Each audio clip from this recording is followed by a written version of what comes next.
Hello, everyone. Welcome back to the Kalopsia podcast. I'm your host, Sydney, and today I wanted to talk about education, knowledge, and understanding. Kind of an umbrella version of knowledge.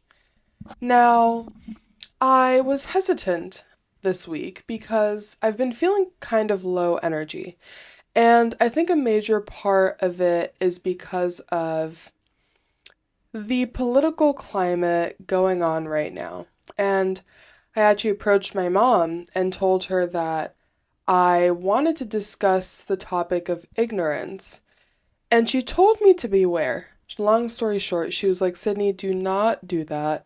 It is a very, very ambiguous term that can often be taken in as a condescending term. It's a very condescending term, and how she was telling me that there's a lot of things that can go wrong when approaching that sort of terminology. Now, I'm kind of going to go against her advice here, but I'm also not. I'll start out with what had led me here today and how we're going to pivot, if you will. So, if you are not aware, there has been an issue between Israel and Palestine for possibly a century. I don't actually know. And that's the reality of the situation, right? This is what led me here today. Up until this, recurrence of activism, up until this rise in activism that I'm seeing around me in my peers and the people I surround myself with and the people that I watch online, there's just been a larger conversation surrounding that topic recently. And I'm the sort of person in general where I let news flow to me. And it makes my friends laugh when I say that. But it's true. I don't watch the news. It is a choice that I make. I don't listen to a news, outlet. I don't watch it. I don't have cable, but I could subscribe to something that would give me news, but a long time ago, I decided that it just wasn't for me. Why listen to things that I cannot change? Why listen to negative things that aren't within my control? Why listen to things that are just going to upset me?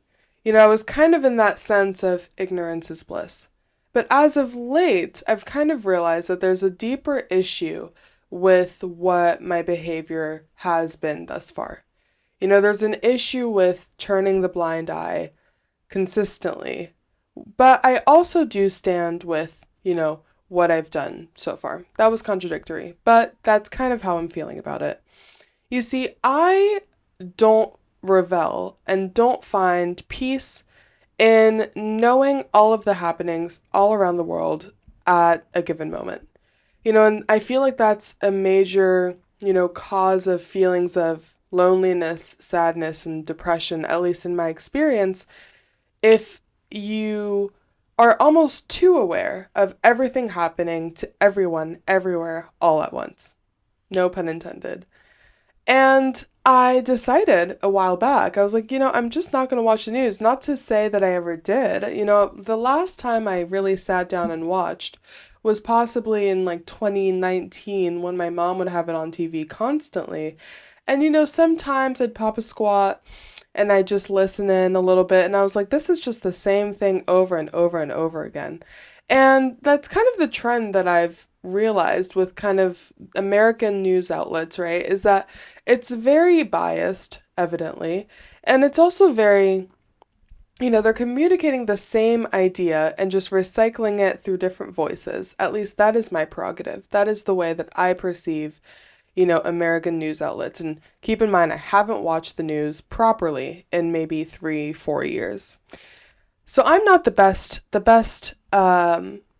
kitten in the litter to go on this discussion. But at the same time, I just might as well be.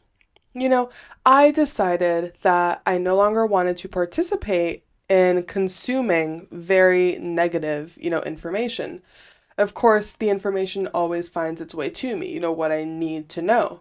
I knew about the global pandemic, I know about everything going on and how it has affected different parts of the world, different parts of this country. I know about the different laws when laws are, put forth and when they're lifted. I know the information that is necessary to me, in my particular individual experience. And I kind of feel as though it's the way it should and shouldn't be. And I'm going to keep contradicting myself until I get to the point, which I will soon enough, you guys, don't worry. Um, I had made this decision, right? But recently, I'm seeing a lot of information circle about, and a lot of the issues, or a major issue surrounding, these conflicts is a lack of understanding and a lack of knowledge, around the world of these, issues arising between, civilities, not civilities, how would you say that? What is it, like civil issues, civil crime, or not crime. Oh my goodness, I'm saying all the wrong words, you guys. Just let me get there. It'll happen. Um, I feel like a major part of resolving those issues is having a global understanding of what it really is and taking a little bit of power away from those who are at the top, the number 1%, because they are the puppet masters. And that's kind of what my mother was communicating to me. She was like, it's not your place to, toss yourself into these global issues when at the end of the day, those who are in power are kept, under protection and, aren't always very known to the public. You tend to see people choosing sides and, attacking one another when basically what she was saying is that neither one is truly the cause if you date it back further enough. And, I heard this and I was sitting with it. And I was like, well, that kind of throws a wrench in my plans because I was going to go ahead and talk about how misinformation and ignorance is one of the biggest causes of having such conflicts. And obviously, I realized this was a very naive point of view and a very incomplete view for a sense that there was definitely a lack of knowledge. And it got me just thinking on, knowledge as an entity and knowledge as well as understanding and how interconnected those are. And if you haven't seen my TikTok, I posted a TikTok a couple days ago on Emma Chamberlain. And Emma Chamberlain has a podcast called Anything Goes. And she's been having a lot of backlash recently. This is a pivot, you guys, right? She's been having a lot of backlash on her podcast or about her podcast and how her conclusions and her subjects are too banal. I don't know if that's a word in English, but in French, banal means almost simple. It's a very simple, well understood, conclusion, topic, point of view. A lot of people are coming after her for almost not. Ooh. Sorry, you guys. Sorry. Let me just stop that. I was supposed to take a nap and I just didn't end up doing it. I was like, let me just set up and then the energy will flow because you guys, that's how tired I was. Okay. Complete break in topic. This whole daylight savings, I am sorry, it needs to get chucked in the bin. They say that it's going to get ridden of every single year. I swear they've been saying that since like 2020. They're like, next year we're going to get rid of it. Next year we're going to get rid of it. Next year. Now they're saying next year, this year too. It's 2023. Can we just get rid of it, please? I can't keep doing this. I'm tired from like 4 p.m. I showed up to my 2:40 p.m. class, exhausted. I was ready for bed. And, I step out and the sun has literally set. I see it in the distance, right above the horizon, orange. I'm like, beautiful, but also too soon. And I'm on my way home. By the time I get home, it's pitch black. I'm like, is it bedtime? Am I meant to go to sleep now? Because that's what my body is telling me. But I can't go to sleep at 5 p.m. I'll wake up at 2 a.m. So that doesn't work, does it? Anyway, I needed to rant about that because the seasonal depression is it's really kicking in. I've been so low energy for, I swear to you, like 2 weeks, even though I think daylight savings only happened like a few days ago or like last week or something. But, you know, you win some, you lose some, really, really. You just win some and you lose some. But back to the topic. I posted a TikTok on my views on the Emma Chamberlain podcast, right? And I feel like it boils down to people's understanding of knowledge and how individual it may be from person to person. And the raging synopsis, right, is that not raging synopsis, the major like overarching synopsis of the discourse on her podcast was that she is limited in her insights due to the fact that she didn't go to college, right? That was her greatest, criticism. That's the biggest piece of criticism that I've seen repetitively towards her. And there's also the issue of her possibly not having enough discussion with people who surround her. And thus, she is only thinking of her own view, on repeat, with no wall to bounce ideas off of, and that she was in an echo chamber of sorts. And in this video, I kind of explained that I don't think that those particular, critiques are necessarily always valid. And one of the major points I made was that college education is not, what's the word? It's not synonymous with knowledge. You can have somebody who is completely college educated, has gone through the 16 years, 17 years of schooling, went through the additional 4, went through some more. In today's day and age, with the amount of tools that a person has to cheat, I see it firsthand. You have ChatGPT, you have Google, you have Google Scholar, you have all these websites, Chegg, Brainly. It is so easy to cheat.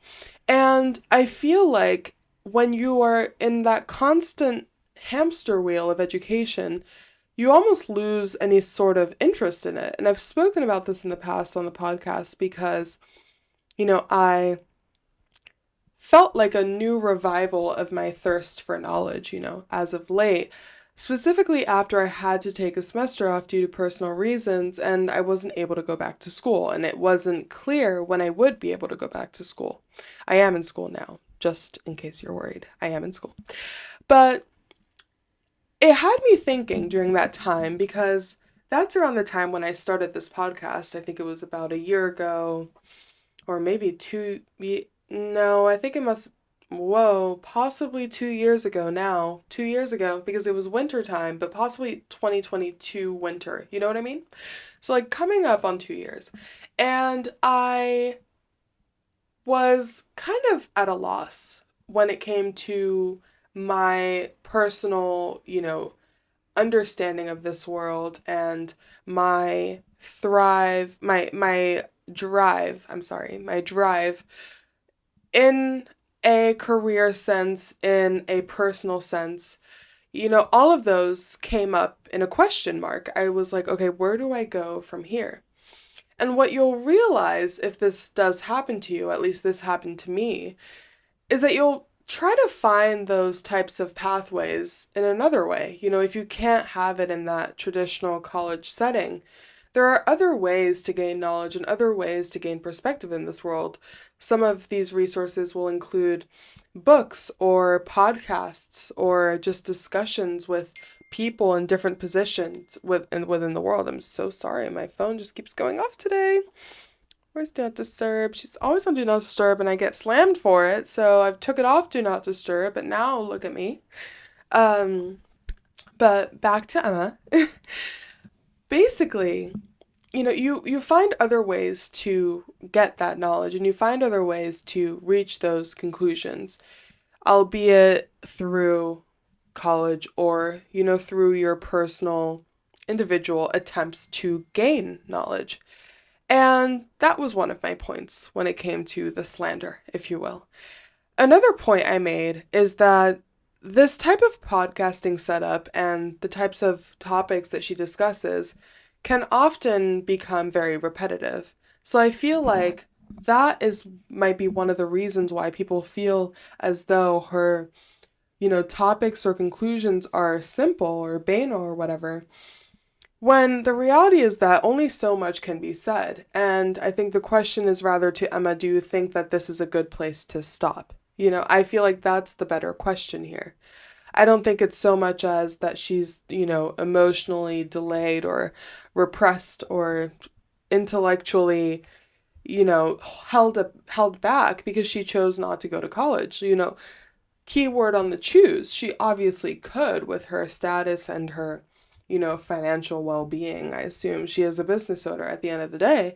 It's a choice for her not to go back. And you have to believe that people are able to reach those, realizations in their own ways. Every experience, every human experience is individual. I don't think it's fair to compare in that way. So those were kind of the conclusions that I had made in that TikTok. Now, how does it kind of relate to the whole ignorance factor, right? When it comes to all of the political discourse of the time, as well as, I don't know, I mentioned Gaza, but there's also Congo going on. If you don't know, get to know. I'm not going to talk about it here because this is not a political podcast and I am not qualified to speak on it. I'm not qualified. But if you do so wish to learn more, just look up what's going on in Congo right now, and that's all I'll say on that. But with that, right, we're talking about a lack of understanding and a lack of knowledge when it comes to certain political issues. And then there's also discourse about how important it is to have this college education, which is quite an elitist point of view. Now, when you boil down to it, when you boil them down to it, all of this is a question of knowledge and understanding. Because you can put yourself through school for 18 years and have way less knowledge than someone who has not even gone through school and may be 17 years of age. You can't compare those types of, intellectualities. At least I personally don't think it's fair to.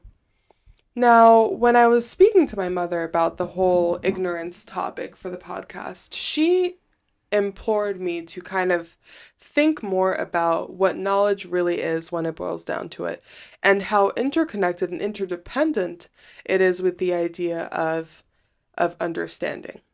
And when we were speaking about understanding, she highlighted to me how important it is to understand the impact of the self when it comes to knowledge, and how there are multiple little telephone games going on, even when it goes from one sentence to the next, from one person to the next. There are a lot of little ripple effects that can affect the way that, one, you understand it, two, how that information sets into your mind, and three, how you choose to, process that information, how you choose to share it or relay it or anything of that nature. And I'm going to read a quote now from Rick Rubin's The Creative Act. I just finished it this morning, you guys. So the next episodes will have quotes from a different book, you guys. But I've really enjoyed it. It was a great read. And he kind of left us with this discussion of knowledge and language, and how language is so, it's a tool as well as a limitation. And so with a quote, now Rick Rubin writes, "It helps to keep in mind that language is an imperfect means of communication. An idea is altered and diluted through its mistranslation into words. Those words are then further distorted through our filter as we take them in, leaving us in a world of ambiguity." Now, Rick Rubin writes this in a chapter about collaboration and how collaboration shouldn't be a sacrifice. And I think that it's very useful in that setting as well. Now, I'm kind of taking this quote out of its setting, right? Instead of thinking about this in terms of team working and communication and collaboration, I kind of want to think about it in the sense of, knowledge as well. Like I just said, there's definitely many moving parts between communication of two people, two countries, two beings, two teams. And a lot of the time, you have to almost take into account the information that is already stored within you. Because, again, referring to my mother here, she said that there is no. Okay, wait, let me pull up the note. She said something along the lines of, often in education, you can only understand starting from what you already know and believe in. She said understanding is determined and limited by culture, or I might have written that down, but I think that the lesson here is very important, especially when it comes to that type of information that you hear on the news, when you hear online. You have to almost take a step back and try to take yourself out of it and pick apart what, you know, fear or love is communicated through the text. Because a lot of the time, and I've been reading The Fault in Our Stars too, and it's actually funny that it's coming up in this conversation. But if anybody remembers, or I don't think this is really a spoiler, it does happen, quite a few years, chapters into the book, but they go to Amsterdam and visit this writer, and he says, in the midst of a drunken rant, he says that there are only two emotions on earth when it really boils down to it, and those two are love and fear. And I feel like that kind of was very philosophical in a way, even though it was just kind of like a quote in passing. The idea that everything is led through in love or fear kind of understands the other ambiguous emotions, such as anger, jealousy, all of that. It's love for something or fear of something, fear of losing something, as we talked about last week on the jealousy episode. Understanding that when that information is coming to you and trying to pick apart what kind of message or what kind of emotion has led that post to be made or that information to be shared. I feel like that is the tool that's going to help you bridge that gap between, sides of a political, issue or between different languages because, there is no universal language. My mom said this too, there is no universal without difference. Understanding that things must be universal takes into account that there must be differences between us. Now, our job, as we communicate and move through our society, is to try to pick apart, what you've been told in the past and what stories you must have been, or, you might have been told before. Whether or not you still believe them, then, those still live within you. And trying to see through that and see through what is being actually communicated to you because there's a chance that they might not be expressing themselves in the right way or that there might be leading through a different emotion than they may intend. Understanding those gaps between the words that we speak, outside of the differences in language, just the chosen words that we choose when we speak. And trying to pick that apart, I think, is what's going to be the greatest tool. I think I just repeated myself towards the end there, but I definitely think it's food for thought. And on the topic of, the Emma Chamberlain situation, knowledge is what you make of it. It's the effort that you put in. There's not going to be, a cheat sheet through life. You're going to need to dip your foot in the pool, and try to allow that knowledge to come to you and facilitate knowledge and, growth to bloom within you. And that can't come from, an institution and it can't come from your parents. It has to come from you. And I feel like people are picking her apart online without even being part of her inner circle. Who are we to choose? Who are we to decide? Oh, she is not knowledgeable. She is stunted. Having this kind of language is so hurtful and damaging.